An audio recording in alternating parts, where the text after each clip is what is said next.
Foreign of का ये postal है जिसके लिए 4-4 दिन आपको लाइन में लग के रहना पड़ता है और हर 2 घंटे बाद हाजिरी लगवानी पड़ती है, और इसके साथ साथ दिन हो या रात हो आपने अपनी लाइन नहीं छोड़नी, सिर्फ खाने पीने की इजाज़त है। इस पोस्टल के लिए औरतें हों या मर्द दोनों तरह से जलील हो रहे हैं। परसों बारिश थी, बारिश में कोई निज़ाम नहीं था बाहर बारिश से बचने का। औरतें सिर्फ और सिर्फ कि हमारी लाइन ना टूट जाए, औरतें भी बारिश में भीग गईं, उनके कपड़े भीग गए, मर्दों के भी भीग गए कपड़े, और 4-4 दिन के लिए अभी भी आपको लाइन में लगे रहना होता है। और ये है वो बंदा, आज एक बंदे से इसने 1,10,000 रुपया रिसीव किया है कि मैं अब मशहूर हो गया हूँ, मेरी जनाब वीडियो वायरल हो गई है, अब मेरा रेट बढ़ गया है। यानी कि 1,10,000 रुपया इस पोस्टल का इस बंदे ने रिसीव किया है।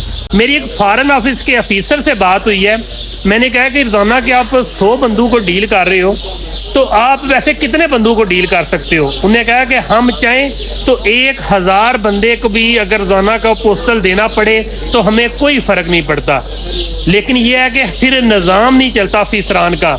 हमने जो बड़े बड़े लोगों को, जो डायरेक्टर जो इधर लगे हुए हैं, जिन्होंने अपॉइंट किया है, उनको हमने मंथली देनी होती है। तो ये हमारे लिए एक नया प्रोजेक्ट है और इस प्रोजेक्ट के हमने अलहदा पैसे देने हैं। इस पोस्टल के लिए जो सारा कुछ करना पड़ता है। मेरा गवर्नमेंट ऑफ पाकिस्तान से एक सवाल है कि आप मुझे बताएं कि आप किस मद में हम लोगों से, जब हम ओवरसीज पाकिस्तानी पैसा पाकिस्तान भेजते हैं, टैक्स वसूल करते हैं। मैं आपको इन शार्ट बता दूं कि एक दिन की पोस्टल की कमाई से आप 10 मुलाजमीन को महीने की तनख्वाह दे सकते हैं, बेशक उसकी तनख्वाह 1 लाख रुपया हो। मेरा यही अवाम से मुतालबा है कि आप लोग जाएं, आप अगर रिश्वत भी देते हैं रिश्वत भी दें, लेकिन कोशिश करें कि हर एक बंदा वीडियो लगाए। या जिसका काम हो जाता है वो तो कहता है कि मेरा हो गया, लेकिन याद रखें कि बाद में आप पे फिर प्रॉब्लम आ जाएगी। हमारे पाकिस्तानियों को जब तक आप इनकलाब नहीं लाओगे, आप बुराइयों को हाईलाइट नहीं करोगे, तब तक आपका कुछ नहीं हो सकता। सीमान अल्लाह।